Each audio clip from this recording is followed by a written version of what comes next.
Chloe, hello. Final session of today's summit, and we are doing this live. As those of you watching, some of it has been live, some of it has been pre-recorded, and I do know that while it's been playing out this morning, that Chloe has been pacing around and posting Instagram stories, which has been lovely. We first met in the chat from the first event last March. You were sending messages, and I was sending messages back, and we connected. And you live in my home city of Cambridge. Beautiful place. Wonderful. And not just the reason for today's topic, but when we were chatting, and I asked you for a testimony about the summit, you put in there that you aspired to be a part of it one day. So we're making it come true. And I wanted to end this, today's summit with a session which I know is going to be really exciting, because it is all about creativity, and you call yourself a creativity director and quirk finder. Absolutely. So that's what we're going to do for the next 30, 35, 40 minutes. I'm going to hand over to you. I will be in the chat. As I said, we are live, so questions, comments in the chat, and keep an eye out until the end, because we have got other things in store for you. So Chloe, I will disappear and give you your slides. Enjoy. Thank you very much, Luann. Thank you. Well, welcome everybody to my talk on avoiding stagnation and retaining that creative freshness that we all so desperately want and need on social media. So in this talk, I'm really hoping to deeply dive into how exactly we go about achieving this, because actually there are many components in which we all may need to navigate in achieving great creative things. And this often goes beyond just great and fun ideas. But to start, a little bit more about me. So I've been a social media marketer for 9 years, and I've worked in in-house teams. I know that one of my colleagues is watching today, my old colleagues, and creative agencies in both Cambridge and London for some large and smaller brands like Salesforce, Linda McCartney, the One-to-One Diet, Labara Mobile, a few of those there. But now I go by the term of creativity director. And I'm the kind of creative director for originality keen marketing teams. And yes, I made that rhyme on purpose because I'm weird like that. But for any team needing a creative director, content marketer, or workshop, I'm your lady. But let's talk about my big fat why. So why do I do what I do? Very quickly. And where did it all stem from? So when I was very small, I quickly realized that having ginger hair meant that I was supposedly a minority, that a lot of people at school separated me from being different. However, my experience with adults at the time was that actually having red hair and doing a little bit of catwalky modeling stuff when I was little, they turned to me and said, she's just got something different. She's got this red hair and she's really quirky, she's really short, and she kind of like plods along the catwalk. And like all of the other kids that were tall and slender and fabulous, there was me that was just this awkward bundle of weirdness. And adults always said to me, she's got something different. So this pretty much built my complex very early on as to why I'm so obsessed with the fact of difference, because I learned that being different meant at the time, and all of us kids want to be seen, heard, understood, loved, and picked. And that's exactly what all of us need and want on social media these days. And of course, we can't rely on my ginger hair to get you guys all standing out. And actually standing out today, it goes beyond my hair. It goes into the concept of having ideas and seeing things in a very different way. And with that, we can achieve great creative things. Pretty sure, though, this is something to do with the fact that I have undiagnosed ADHD, self-diagnosed ADHD. Apparently people with ADHD are very, very creative and are obsessed with novelty. So maybe that's why I am the way that I am. But also my mission is to really stop creatives being shown the door, choosing the door and shutting the door entirely on the creative industry. Because us creatives, it's a hard life being a creative, because we wear our creativity on our sleeve, not just our heart on our sleeve, but our creativity on our sleeve. And often we can feel underappreciated, undervalued, and almost forced out of the creative industry. And I want to stop that from happening. And we're going to stop that from happening by really encouraging businesses to harness their internal creativity. So stop outsourcing the most exciting projects and really embrace the people that you've got in your organization. to help organizations as well better navigate creativity in marketing. There are some really poor examples of social media posts that I'm going to share with you today, but achieve that long-term sustainable originality by really focusing on your internal creativity as opposed to outward creativity. So why then? Potentially a silly question. Why should we choose innovation over stagnation? Very, very silly question.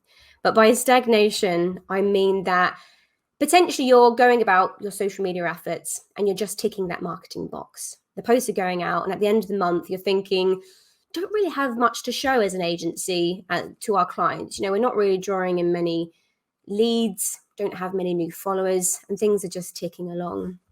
Potentially as well, there is no creativity flowing in your work, that actually you as a team have just gotten a bit tired and staying safe essentially and stuck in this place of sameness. And we do not want to be in a place of sameness. Absolutely not. Thirdly, you might think there's no time for creativity. We don't have the right resources to achieve, you know, great things like what these other brands are doing or our competitors are doing. But you do have time, I assure you. More on that later. But lastly, it's hard keeping up with creativity as well. You know, we've just heard from today's event so far that over the last 3 months, so much has already changed on social media. Things are constantly changing. And creativity, in a sense, is embracing change constantly. You're being forced to innovate, and sometimes that can get really tiring. And so practices like social media practices that we were maybe doing 6 months ago have already become stagnant. And like I said, that can be hard as a creative. So subsequently, because that's all been happening, your ideas keep getting put in the bin. I want to make sure less ideas get put in the bin. So what can we do about that? Well, I believe we start with you. Abso-friggin-lutely. And my belief is to achieve great creative freshness in our roles and in our work, we need to build up our own understanding of creativity and our own awareness of creativity as a whole. So what do I mean by that? Well, we're going to do it in 5 strides today. 5. Give me a little high five. Thank you for coming along again. But let me first ask you a question. Let me know if you guys are there. Out of 100, and you don't have to share it in the chat, but out of 100, how creative would you say that you are? Would you say that you're 30% creative, 40%, maybe 60% creative? What's that number that first comes to your head straight away? Now, whatever that number is, what if I said to you that we are all capable of being 100% creative? That we are all 100% creative, because creativity is looking at things in different ways. And if we are all different, then absolutely we all have a different perspective to give. Therefore, we are all creative, right? So maybe you are only using 50% of your creative reserves, and we want to make sure that you are using that untapped amount of creativity that you have left, all right? So your creativity, or what I like to say to people, your personal points of differentiation. And I always use that word in presentations, and it's always really hard to say, but I continue to use it in presentations. Who bloody knows why? I don't know if I'm allowed to say that word, but hey ho.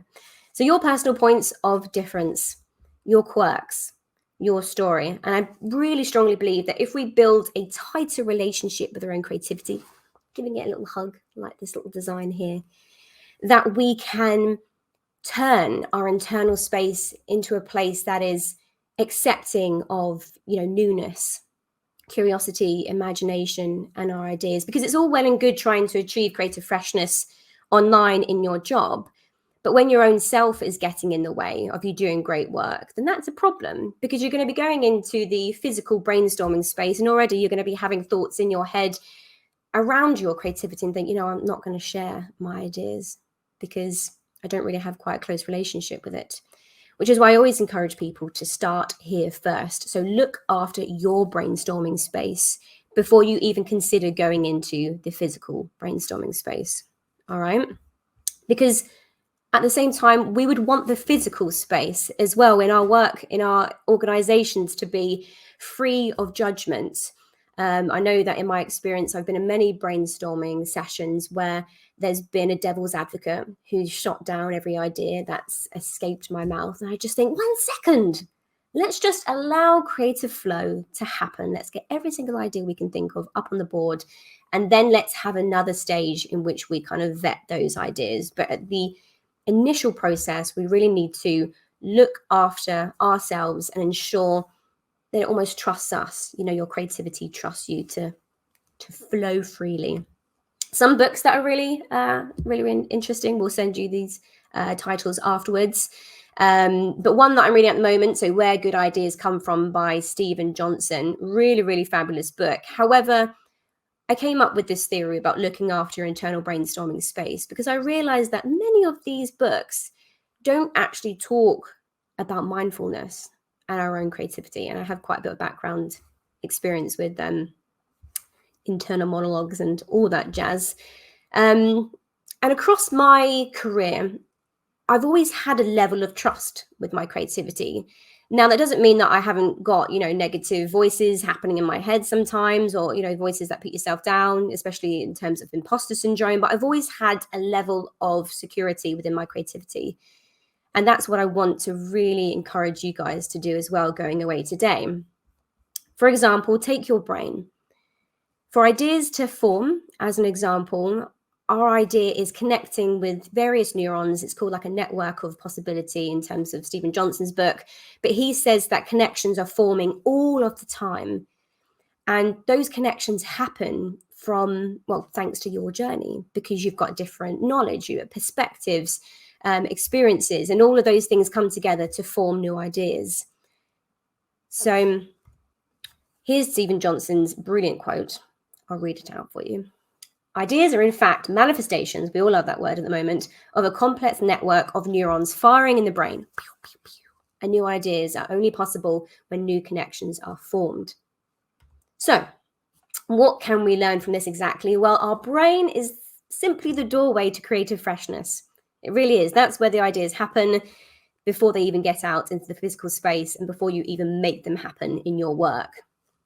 Creative connections are happening all of the time. You always see these posts at the moment that when you're in the shower or going for a walk, ideas are happening. So when people say there's no time for creativity, I'm like, oh, absolutely friggin' not, because you are making new connections and coming up with ideas all of the time.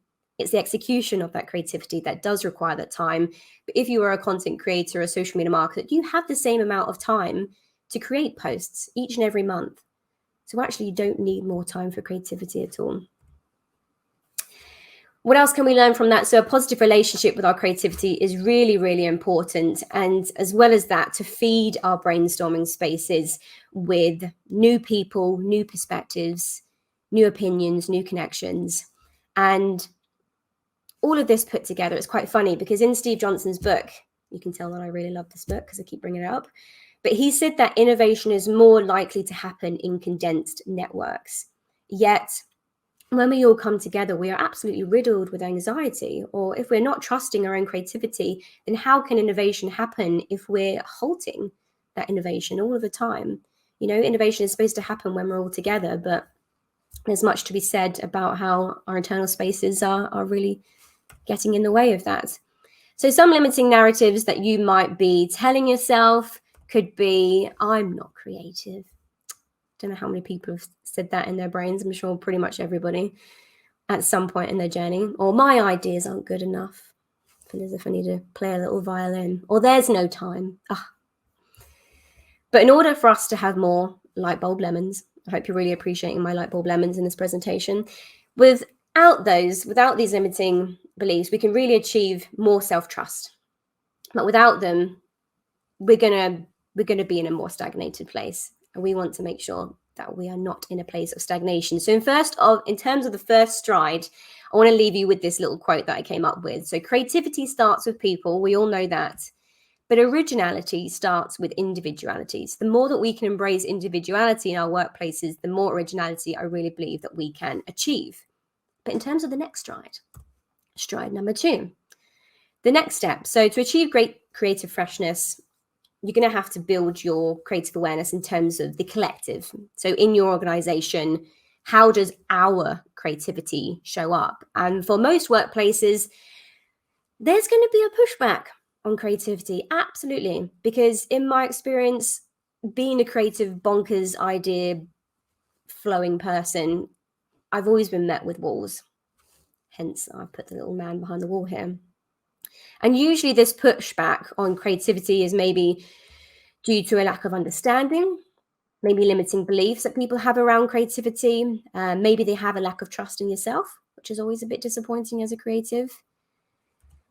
And this is disappointing because as creatives, the world and our organization is very much reliant on us because we are asking those questions and challenging practices all of the time and really essentially pushing the company forward. But more often than not, we're getting pushback. But this makes things very fun. Very, very fun. He's getting pushed away. Yeah, where we go. So if this sounds like you, if your organization sounds like this, that maybe there is a little bit of pushback on creativity and doing things in a different way, then this is my advice to you.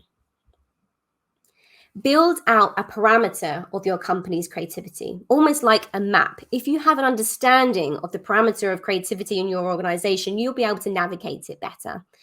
And you'll be able to really figure out that parameter of creativity by asking questions like this. So what are our creativity beliefs? What actually is the most creative thing that we've done in the past? A really favorite question I love to ask when going for jobs, actually. So if ever you're in the need for a new job, what's the most creative thing that you've done? Especially if creativity is really important to you. Usually it stumps them. It's quite fun to ask. But what creativity exactly can you influence? What are your roadblocks getting in your way? And really try and understand why are you like this as an organization, to try and not get too triggered by the fact that you may be in a creativity stifling environment. Really try and understand why this is and whether you can get under the bonnet of that. And when you do, I believe you can really challenge and navigate those parameters much more effectively. So by knowing your team, for example, knowing their motivations, I know I did a little DISC personality thing with my team once, and I was taught from, I think, my second job leaving university, that some people are more driven by emotions, some people are more driven by data. So if you can really understand your team and their motivations, it helps you bring more creativity into your work and into social media a lot easier. Having that evidence to back up those ideas as well, absolutely. Your creativity awareness as a whole as well. So of course, by the end of today's slide, you're going to have oodles of creativity awareness, but we've not got you quite there yet. So stick around to the end. But definitely having creative courage as well, because as a creative, we certainly need to require a level of courage in terms of, pitching our ideas. And at the same time, creativity is so personal to us. So there has to be a level of courage when showcasing those concepts of yours. Lastly, knowing your audience, very, very important. But the next slide, or the next stride, sorry, you can tell I'm getting a bit tongue-tied with my mouth now. I'm going to have a little sip of water, 1 second. That's better, we're good to go now. So you've got your creativity, you've got an understanding of your creativity as a whole, as a collective, but don't forget about the brand's creativity and how that shows up. For instance, one of my most favorite quotes from BBH, I did a bit of work experience there once, and it was amazing. Would love to go back there again. But they say, when the world zigs, zags. When the world zigs, zag. It's quite a tongue twister. And what I learned from this is really lean into your difference. So really find those things that separate you from the rest. Go deeper, because more often than not, when we see great creative and different things doing well in the space, we often want to follow their blueprint of success. But that's where we're only going to get a pattern of same once again if we follow what our competitors are doing, what the big guys are doing. No, lean into your difference. So how do we go about creating a fresh brand on social media? Well, ask questions like, what does different or creative look like in our industry? What does it look like in opposite industries to yours? So allow yourself to be inspired by different industries. I think I came up with an idea once for Bliss Snacks. They wanted to do a flavor reveal. And I thought, flavor reveal sounds like gender reveal. How about we send boxes to influencers where there's an orange cannon inside because the flavor was orange? And how about we get them to almost do a pretend gender reveal, but actually it's a flavor reveal? Unfortunately, we never got to do the idea just due to budgeting issues. from Bliss Snacks themselves. But there's an idea where you kind of can get inspired by maybe your audience or different industries and then apply it to your brand. That's where really great, exciting things happen. And how can we just challenge that entirely? So how can we challenge what's different in their industry, in our industry, and really pursue a different creative direction entirely? That's what I can certainly help you with. And lastly, I really, really love this one. So if your brand was a character, what would they be like? What would their energy be? How would they sound? My best work has always been, because I've got a slight theatre background. I don't know if college, counts as a theatre background. But I did audition at the O2 Arena once for Nancy and Oliver Twist. Got down to the last 50 out of 250, But really, whenever I do copywriting or look after my social media management clients, I put on the hat of the person who set up the company. Maybe it's the stop motion brand that I had up in Manchester. And go, how would Wesley Wood, reply to this? He kind of wears his caps backwards. He's a bit kind of tongue in cheek. How would I kind of emulate his energy when creating the content? At the same time, with Bliss Snacks, I said that the brand character was your sassy, supportive best friend. So every time we did a little comment, it was always the sassy hand emoji. And we were just sass and supportive. And it was just much easier as a creative to really understand, right, this is the brand character, this is the energy. To have a brand character potentially, and of course, a strategy. So this slide is all about, it's a very simple slide, isn't it? I should have put more words on here. But the fact that most brands these days, in my opinion, are really leaning into that communicative, quirky, sarcastic, blunt, sometimes a bit mean approach to social media. And I think all other brands have gone, God, what Innocent Smoothies are doing or what Ryanair is doing is amazing because they're so tongue-in-cheek and it's funny. But I think that only leaves the smaller brands thinking maybe we should do that too. And that can be quite dangerous because I think if all of our brands, all of our tone of voices were the same as Innocent Smoothies and Ryanair, then we would still get the same cookie. This is my phrase. If you use the same cookie cutter, you're going to get the same cookie, So you want to be the cookie cutter creator almost. Create your own way of doing things. So be inspired by what these brands are doing and what these people's approaches are. But ask yourself, how can we really lean into our differences? And an example of that would be, so my friend works in a technology firm. And she said, I really want to start doing more video content. However, she said it's really hard to force these shy personalities to be in front of the camera because they don't have big personalities. And I said, well, rather than trying to continue getting shy people to be in front of the camera and pretending to be something they're not, how about you do a whole video series or video posts of the fact that your team are shy? Maybe you really lean into this concept of shyness and people who work in the technology industry. Of course, this is only one business. And she was like, what do you mean? And I said, well, you could set up cameras around the office and just stick get a long lens and zoom into people's faces and them look really shifty and like, what's going on? And you just have a compilation of, awkward techie people. I don't know. And she said, so you kind of gain that humor that a lot of brands are doing, but you do it in your way, and you don't force yourself to be something that you're not. Let me know if that example resonated with you. But a quick task that I would love you to do, forgot about this slide, brand strategy, your difference, their difference. Moving on. A quick task that I would love for you to do, either just now scribbling down or in your own time, is to take this post, which is a pretty basic post. So, do you need a holiday? Yes. I know I do. Well, at 50% cheaper than summer prices, we think spring is the new summer. It's a very basic post. And I would go as far as challenge that there are so many brand characters that brands could adopt on social media at the moment. If you get rid of Innocent Smoothies and Ryanair and Monzo and really lean into some quirkier brand characters, there's an opportunity to be quite different. Here are some brand characters that I've put together. Mrs. Doubtfire's Airline. It's an charming old lady, although of course Mrs. Doubtfire's a man, so I don't know what you want to do with that. How would Mrs. Doubtfire say that post? How would she put that together? I did this exercise with a workshop group of mine And they even put the accents on of these brand characters, all very funny. How about you take on the brand character of SpongeBob SquarePants, a warm and fun, kid-friendly airline, you know? So really think about, if you go away today, have a think about what your brand character is, what your brand tone of voice is, and try and find difference that is away from how everybody else is doing it. So stride number four, which is really, really important, the customer's creativity. The customer's creativity is a very important one. And I think that's because we can really get tied up with, our own egos, our own creative egos, and lose sight of what the customer wants. And I say to people with learning about creativity and your customer is really learn about what creative looks like to your customer, because how you perceive creativity isn't necessarily how your customer is going to perceive creativity. And an example of that is sometimes on a Saturday night, parents are over, maybe watching Out on Deck, and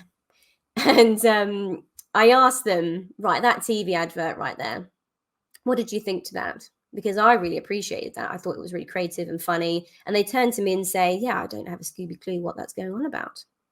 Really don't quite understand. So it can be very quick for creativity, to alienate certain generations. And I think if we keep, leaning into humor so much and do creativity for the sake of creativity, then bad things could happen, Things cannot resonate with your audience because you're so busy trying to achieve this great creative TV advert and you miss the mask entirely, and we can do the same with that on social media. So really learn what creative looks like to your customer by doing the following things. You can, of course, perform market research. So I often send some forms to maybe 30, 40 people of my clients, and we ask them things such as, what do you want to see from our social media, or what types of things do you like? Or an example of that I've put up here is get them to send you screen recordings of their feed and go, right, why did you stop at that thing? And it just really gives you the opportunity to put yourself in the place of somebody's feed and go, what exactly is their algorithm showing them? Because we can keep doing creativity for the sake of creativity, or keep doing creative things and stabbing, in the dark kind of thing, but we don't actually know how this stuff is being received. So ask people, why did you like that? Why did that resonate? And really try and think deeper when it comes to learning what creative looks like for your customer.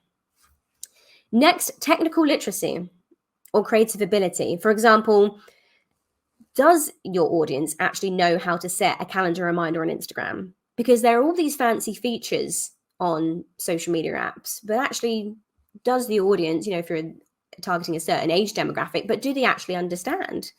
I know, for example, that my mum does not know what link in bio is. And maybe you can ask your parents as well, or the older generation, or even the younger generation, do you know what link in bio is? And I think this is a really great example that the creative might be there. It might be amazing. For example, the way that I've displayed all of these link in bios here.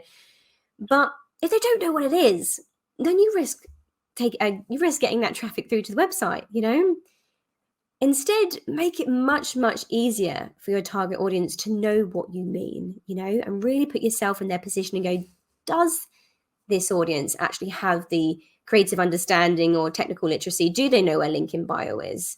Maybe they don't.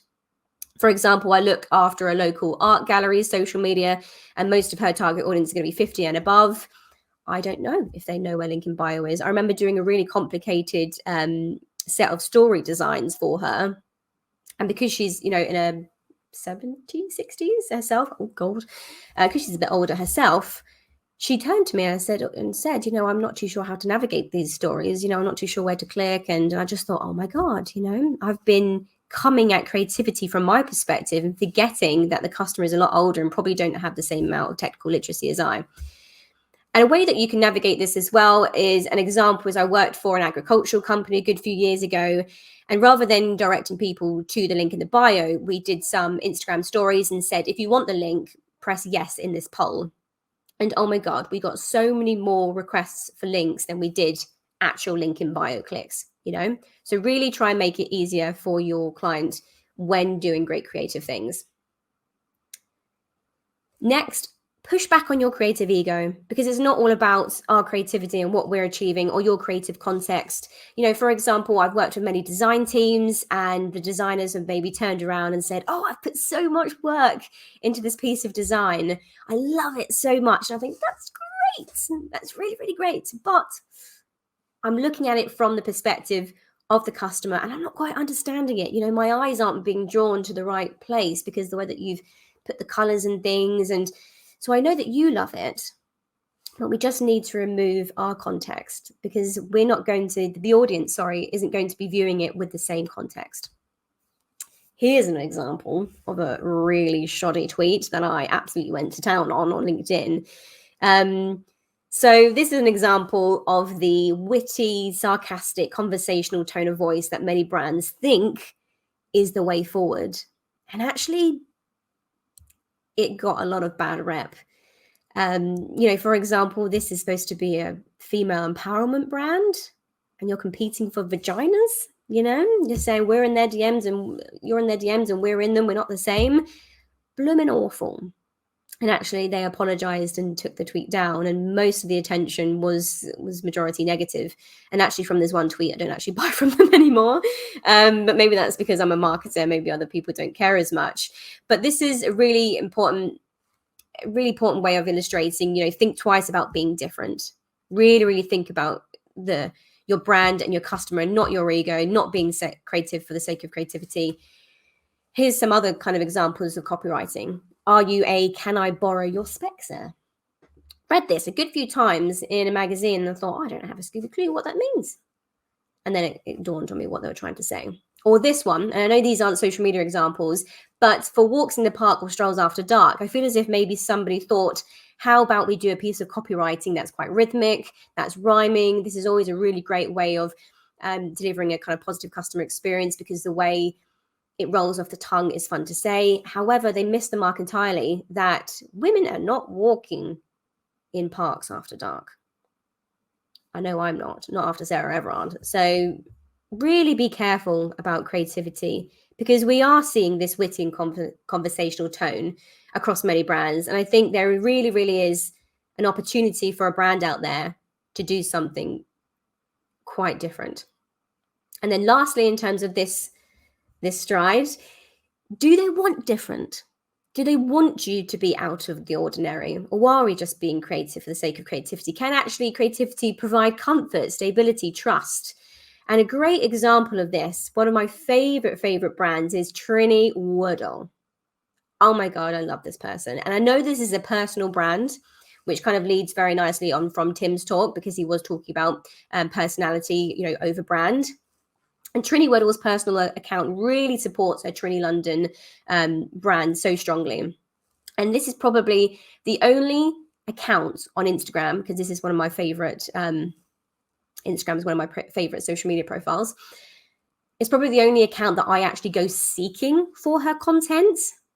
I actually know the schedule of Trini Woodall's content. I know that every Friday they do a Friday twinning moment between Chloe and Trini herself, and they wear the same outfit and they wear it in different ways. And it's such a jolly piece of content that is consistently goes out every Friday, that regardless of whether it's in my newsfeed or not, I go searching for it. I want to consume that content. And I think there's much to be learned about that. If your content is so brilliant, I think people will go searching for it. So here are a few points about Trini Woodall's account. She's got algorithm beating content through scheduled themes. She also offers oodles amount of valuable content. She goes around Manchester and London dressing people up. She advises people on their body shape, talks about like the color. Is it called the color wheel? The color thing that you can do when you get your colors done. I think you know what I mean. She's also got high levels of energy. Their community management team are on it when replying back to people as well. And there is a lot of variation, but bear that in mind, there's a lot of variation within their creativity parameter. So they have their schedule, they've got their ideas, and they don't deviate too far from the existing ideas that they have, but there is variation within those ideas, if that makes sense. So the last stride, we are at 34 minutes past, super duper. The last stride is a bit of a serious one. So it's life. Life, that's what people say. That's a song, right? So life is happening to all of us. And there are really, really important topics in the media that us as creatives need to have a level of awareness about. Because we are almost living our lives and living the lives of our customers, especially if you want to do really great copywriting, you really want to sell to them, you need to have that level of empathy with what people are going through. And having that empathy might be the difference between knowing, what not to post, when not to post. I think we learned a lot about that during COVID, when not to be involved in a hashtag as well. And maybe, an example of that recently would be International Women's Day, and really thinking, do the people in our organization feel valued as women? Do they really? Should we really jump onto that hashtag, or are we just jumping on it for the sake of jumping on it? So consciously navigating creativity is so important. As well as this, as creatives, as marketers, creativity is our life. I know it is mine. So prioritize your creative life, whether that means changing roles, moving towns, pushing back on those parameters in your organization, because to achieve the creative freshness that you desire, you may have to do these things. You may have to just change your job into a company that really, really does value creativity. So what are the last points that I'm going to leave with you today? Befriend and feed your creativity. Please, please feed it. I went to a pottery workshop a couple of weeks ago and it was brilliant. So feed your creativity. You don't have to do pottery workshops, but just have conversations with people, gain new perspectives, and be at awe with life. Add more into that network of neurons in your brain. Know your parameters and push back on them. A bit like, referring to your comfort zone as well, your creative comfort zone. Should have included that in this presentation. Really lean into your quirks and avoid the path of same. Empathize with the customer. Empathy is so, so important. And lastly, make creativity count. Make it count. So thank you, everybody, for joining my talk today. Please share on Instagram or LinkedIn about your top takeaway of today. Feedback is always, always valued, and it's just always great to hear what people take away from things. Or connect with me on Instagram at The Creative Strides. You'll also find me on LinkedIn, Chloe Maureen Ambrose on there. So let's chat more on there.